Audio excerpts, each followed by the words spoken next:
V rámci programu Peter Sensitive vlastně naši mladí chirurgové si mohou vyzkoušet nejenom anastomózy velkých cév nebo modelu velkých cév, ale i anastomózy drobných malých cév, což vlastně jim umožní trénink našívání bypassu v rámci revaskularizací myokardu a dále si vyzkoušeli i použití různých nástěnných a příčných svorech na těchto modelech cév.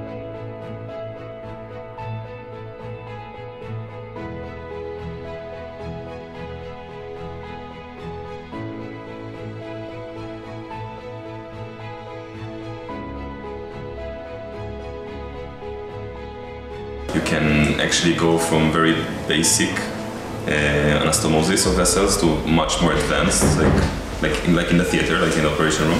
We had the possibility to use this material that is really similar to arterial material, so it's kind of elastic as the real one.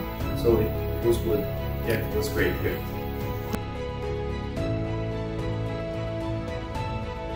Peter's Sensitive. It's time for training.